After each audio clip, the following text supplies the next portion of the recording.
Hello friends, and welcome again to a Walk in the Garden Bible study. This is part 2 in our study of Genesis chapter 38. And if you recall from our last lesson, we left off with verse 11 of chapter 38. We've been looking at the case of Judah.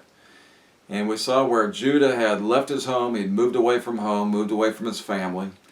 And he moved deep down into Canaan, and he established himself. He created a household there. We saw he established a friendship with a Adulamite named Hira, and then we saw later on where he had married up with one of the local Canaanite women and established a family. They had children together. And then we were looking at the case of his sons. He had these 3 sons, and we noticed where the first 2 sons had done wickedness before the Lord. They'd done wickedness, and the Bible told us that the Lord had slain them both. The first one, his name was He married up with one of the ladies there. Her name was Tamar. And then after he died, his brother took his place. And then after he died, Judah had promised his 3rd son would become Tamar's husband. But she had to be patient and wait because he was not grown yet. He was not of marrying age yet. So he told Tamar, he said, well, go live at your father's house. You remain as a widow, remain in a state of mourning, and when he's of age, I promise you, I'll give him for your husband, and he will have children with you on his brother's behalf. So he'll do the right thing and take the helm in that area. And so that's what they had planned on doing, and that's kind of where we had left off there with verse 11. So today we're going to pick it up in verses 12 through 23. And here the Bible says, and in the process of time, the daughter of Shua, Judah's wife, died. And Judah was comforted, and went up unto his sheep shearers to Timnath, he and his friend Hira the Adulamite. And it was told Tamar, saying, behold, thy father-in-law go up to Timnath to shear his sheep. And she put her widow's garments off from her, and covered herself with a veil, and wrapped herself, and sat in an open place, which is by the way to Timnath. For she saw that Shelah was grown, and she was not given unto him to wife. When Judah saw her, he thought her to be an harlot, because she had covered her face. And he turned unto her by the way, and said, go to, I pray thee, let me come in unto thee. For he knew not that she was his daughter-in-law. And she said, what wilt thou give me, that thou mayest come in unto me? And he said, I will send thee a kid from the flock. And she said, wilt thou give me a pledge till thou send it? And he said, what pledge shall I give thee? And she said, thy signet, and thy bracelets, and thy staff that is on thy hand. And he gave it to her, and came in unto her, and she conceived by him. And she arose, and went away, and laid by her veil from her, and put on the garments of her widowhood. And Judah sent the kid by the hand of his friend the Adulamite to receive the pledge from the woman's hand, but he found her not. Then he asked the men of that place, saying, where is the harlot that was openly by the wayside? And they said, there is no harlot in this place. And he returned to Judah and said, I cannot find her. And also the men of the place said that there was no harlot in this place. And Judah said, let her take it to her, lest we be shamed. Behold, I sent this kid, and thou hast not found her. Well, here we have another unique event taking place, and this time it's in the life of Judah. And we know that over the course of time, as we said, that his 3rd son, who was Shelah, he was destined and promised to marry up to Tamar because his 2 brothers had died. They left her childless, and so as the custom was, it was going to be one of the family. If they had a brother, it was the brother's obligation to take the helm and take her to wife and have children basically on his brother's behalf. And that was the right thing to do. And so that's what Judah was planning on doing, or at least that's what he had told Tamar he was planning on doing, and he had promised him to her. Now, did he just forget about it? Did he somehow get sidetracked? And it's kind of doubtful, because that's kind of a big event, and that's kind of a big When you're looking to have somebody as a fiance and they're going to get married, I mean, you can't just, lightly brush that off and forget about it. But it could have been the fact that he was just concerned for his third son's life. Because, we saw before we had made that statement, peradventure, lest something, happen to him or the same thing happen to him. So he was concerned that possibly he was going to go down that same path and go down that same road and commit the same errors that his brothers did, and that he might end up dead the same exact way. Because obviously it ran in the family, and obviously he'd been influenced by his brothers, so he probably had some of the same characteristics, some of the same thought processes, some of the same habits, and possibly some of the wicked tendencies that his brothers had. Maybe he was involved in some things and had already shown Judah what he was capable of and some things that he may have been inclined to do. And so it's a very real possibility that Judah might have been just holding off, or maybe even going to hold off on a permanent scale. But he wasn't concerned about it.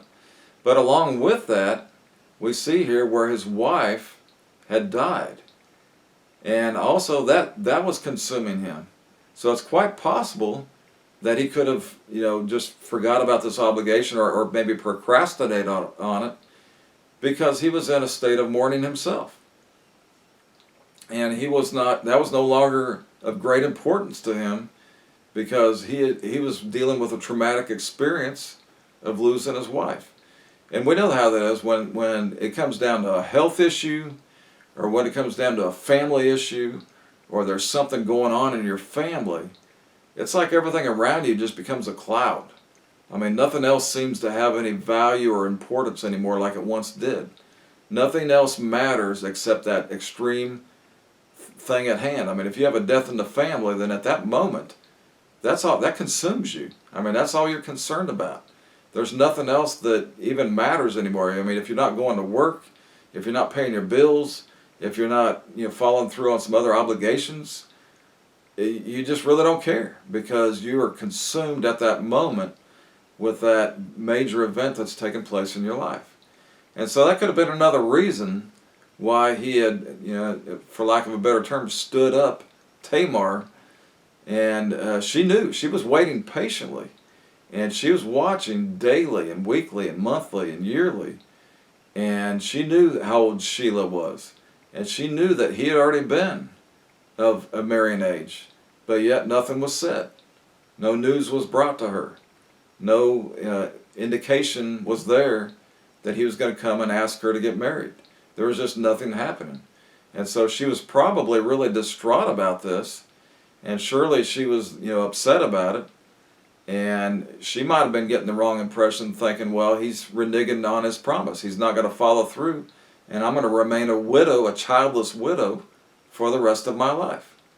And so all of these things could have been taking place in the minds and the hearts to lead up to this eventual situation that we're going to now see, this next account that's going to happen. But what does the Bible tell us? It says, in the process of time, the daughter of Shua, Judah's wife, died. And then it goes on to say that eventually he was comforted. And that's the way it is. People have to recapture themselves after that. Life goes on. It doesn't end. You can't just sit around and be, in that state of helplessness for the rest of your life. Eventually you have to stand up, get up, and realize that, God still has something for you to do. He's left you here for a purpose. And life has to go on. Even if you're missing and you feel like part of your life is missing now, there's a part of you that's gone, that's been there for a long time. And you just have to, eventually you have to be comforted to the point where you can move on. And so that's where we find Judah now. It says he was comforted. And what do we see next? Well, he goes up to the sheep shearers there. He goes out into the field where the men are working. And that's another thing that, we think about ways that they say, well, you can relieve stress. If you're stressful or you're really having a lot on your mind and or you got some anger dwelt up over something, well, go to the gym or go exercise or go run around the block or ride a bicycle or whatever, but you can, kind of like work that off or work out those emotions. And it also gives you a chance to meditate and to clear your mind and just to work off some steam, you might say. And that's what they recommend doing. Well, back then, you didn't have those type of activities available, but what you did do is you went back to your daily activities, because your daily activities involved hard work. And one thing that can take your mind off of just sitting around and dwelling on things and getting deeper in depression is to get back to some sort of normalcy. And what that would include is just your daily activities, such as going to work. And so that's what Judah was going to do. He's now resuming his normal daily business. He's to the point where he's going to go back to business as usual. And here we see that he takes this trip to investigate his business. He's established his household there. He's established himself in a business. He's established himself as a sheep herder. And, he's got other servants working under him. And, he's branched out. And so that's what they're doing. And so he's going out to visit the sheep shearers in Timnath. And as we see, he still has his old friend Hira the Adulamite. He's established that long-term friendship with him. And it's obvious that they do things together. They probably work together. They probably live close by, or neighbors possibly. And they've just established a long-term relationship. So even into adulthood, you might say, and beyond, into workinghood, they've managed to stick together. And here we're now made aware of another unseemly situation. So what we're privy to now is the fact that Tamar has not been taken care of properly, as we said. Whether it's through neglect or by design, it could be either one, but either way, what was the problem? Well, Judah had not followed through on his promise to her.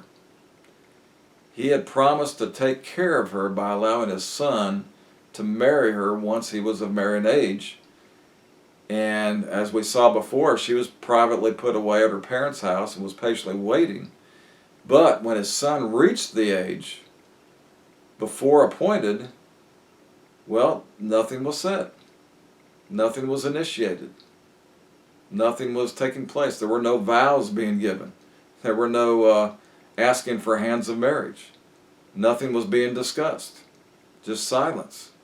And Tamar, obviously she wasn't the least bit happy, but also she feels that Judah had been unjust to her and not treated her fairly, not treated her righteously.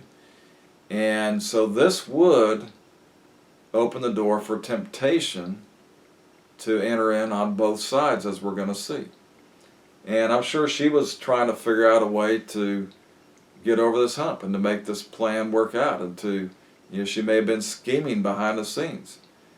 But meanwhile, the word had come to her that her father-in-law was going up to Timnath. He was getting ready to go. He was packing his bags, packing his lunch, packing his day bag, whatever, getting a couple guys to go with him, and they were going to make the trip. I don't know how far exactly it was, but it was a good little journey, and he was going to make the trip up there. And so Tamar has a scheme. She has an idea. And she's going to, kind of make this thing work out one way or another. But she has a scheme in mind, and basically it's that she wants to get retribution for her perceived injustice. And so what do we see her do? Well, she discards her widow's garments.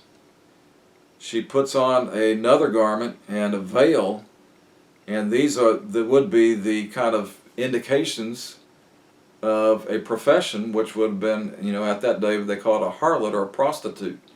And again, just like as we see in our daily society today, there's certain way that they can advertise themselves, and part of that is the way they dress, the attire they put on. If you go to a big city or you go down to a certain neighborhood and you see certain women maybe in a certain area, or they're dressed in a certain fashion, then you don't necessarily judge them, but you can kind of surmise based on their actions as well as their dress that may be what they're involved in. And so that is exactly what Tamar did. She knew how to dress. She knew how to put this on. And what she was going to do is she was going to go on ahead and basically intersect the path that Judah was going to be traveling down. And she was going to sit there by the road, by the wayside, in the persona of being a harlot. She was going to mask herself as a harlot. And so that's what she did. She positions herself in the way that Judah would pass by and sits in an open place where she's sure to be noticed. She'll easily be discovered.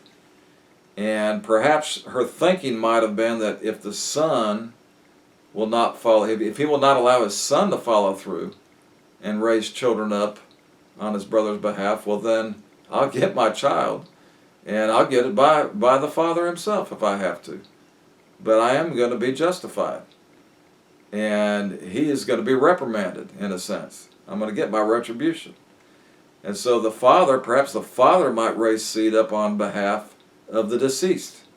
And it's possible that her intentions were in response to make sure the fulfillment of prophecies that she had heard about would be fulfilled. So possibly she was thinking she might even be justified in helping out the Lord's will to be done. The fact that they didn't follow through, they were struck dead by the Lord, well, then I'll help it along, I'll do the right thing and force them to do the right thing so there won't be any further deaths in the family, and I'll be able to have children in the lineage of Judah. And perhaps she will be in the lineage of the Messiah, but only if she can have a child with Judah or his descendants. So, as we find out in Matthew chapter 1 and verse 3, that indeed will be the case. But also perhaps she thought that maybe Shelah would accompany his father, and that she might actually allure him into her embrace and complete the relationship through these deceptive means. So that could have been it too. Maybe she thought that, well, surely his son will be traveling with him. And, maybe she didn't expect Judah to be the one to proposition her, but maybe she thought Shelah was going to be there and that she could attract his attention and that he would proposition her, and she could lure him in and then actually have him, have relationships with him after all through deceptive means. That could have been. But either way, what happened was we see that, Judah is the one passing by. And as we said, the temptations are there on both ends. Tamar had the temptation because she hadn't been treated properly. And so obviously the temptation was to do wrong in order to try to get right done. And Judah had the temptation now because he was no longer attached. His wife had passed away.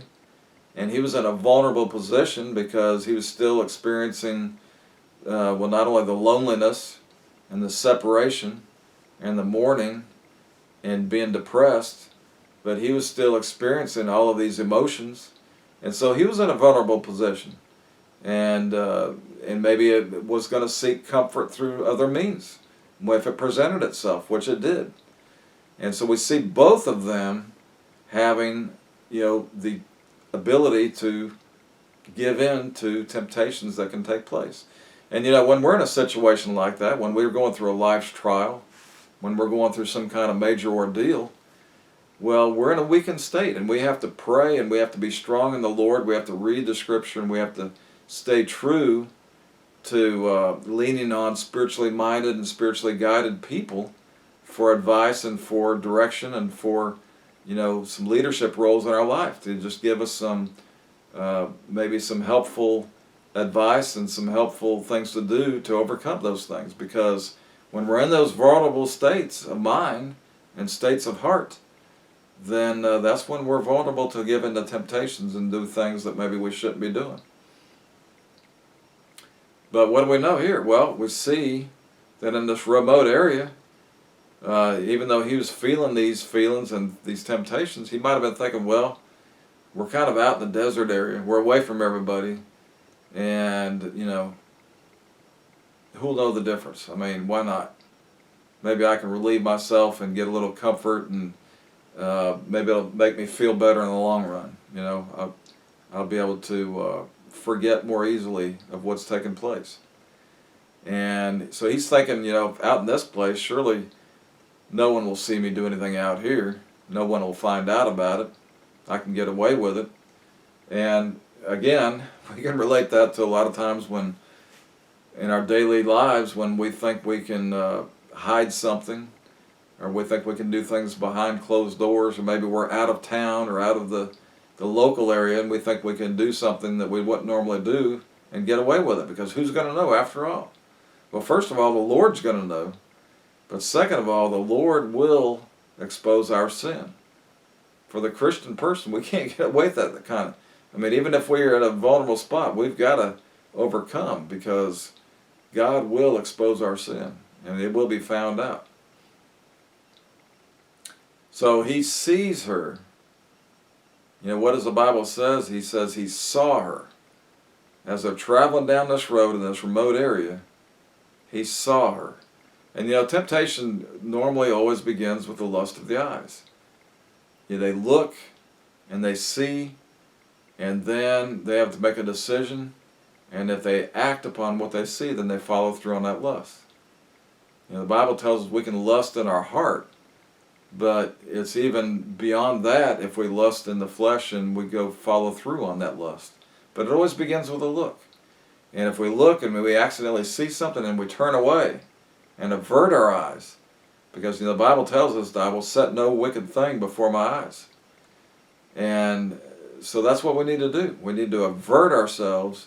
But if we look and then we look and we dwell and we start thinking, and then one thing will lead to another. We can trace that back all the way back to the Garden of Eden, when Eve looked upon the apple, or looked upon the fruit, and she saw that fruit, that it was one that looked good, it looked like it would be delicious, it looked like it would be healthy, and then after Satan blew in her ear, it even looked like it could be one to make one wise. And so, but it all began with a look.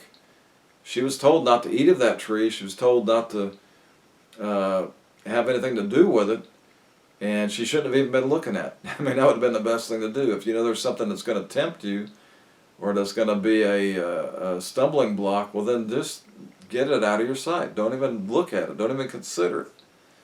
But he looked. He saw her. And the eye affects the heart. And he looked a little too long because it affected his judgment. And what do we see next? It said he turned unto her by the way. So he went to investigate. He saw her, but now he went to investigate and to find out a little bit further. Well, who are you? What are you doing over here? And then because she had this veil over her face, that indicated what she was doing. She was playing the harlot. She was open for business. She was looking for customers. And she was available. Nobody was using her services at that time. And so he went over to her and he said, hey, let's go in. Let me come in unto you. And let's go ahead and do this. And she says, well, I need payment. I'm not working for free. What are you going to give me? I need to know what you're going to give me before, we need to negotiate this thing before we go in and do this. And he said, well, I'll send you a kid from my flock, which was a very valuable commodity. And that'd be a lot to somebody in her so-called condition if, she didn't have much and she was working for a living and trying to make ends meet. Well, that would be a very big gift, or a very big payment. And so she agrees to that, but she's like, well, how do I know that you're going to send me that? Because obviously you don't have it with you. And I need something as, as a surety, just like when you go to buy a house and you give them a surety deposit or, whatever. It's that commitment that you're going to follow through. And he asked her, he said, well, what do you want? What do you want as a surety? And then, we'll swap it back once I send the kid. She says, well, I want these three things. I want thy signet, I want thy bracelets, and I want thy staff that's in your hand.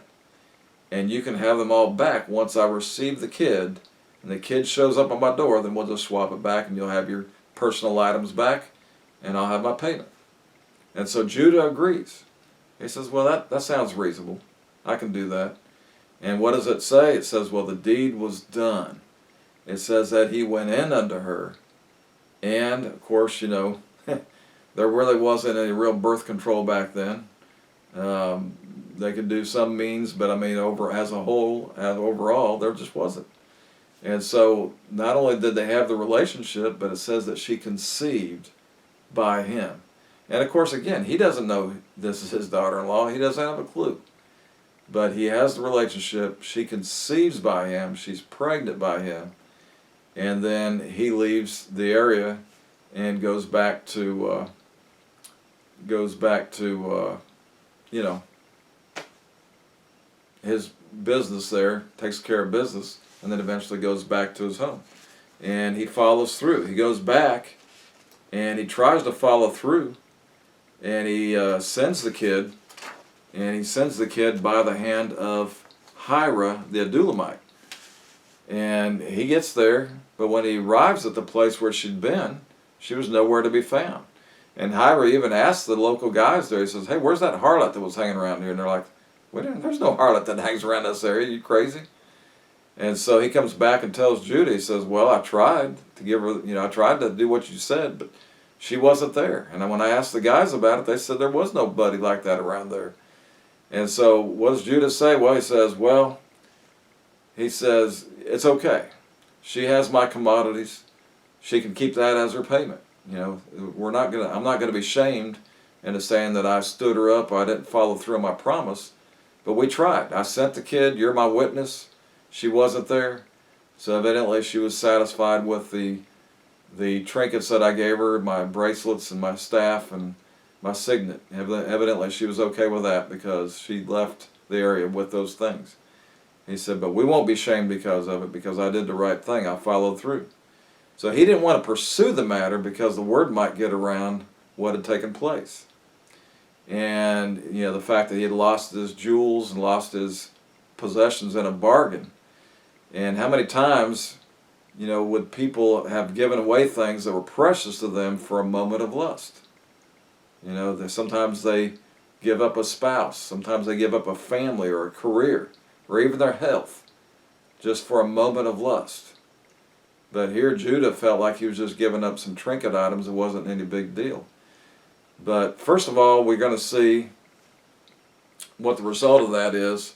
And we're going to have to look at that in our next lesson. We're going to pick it up. We're going to finish off those verses there.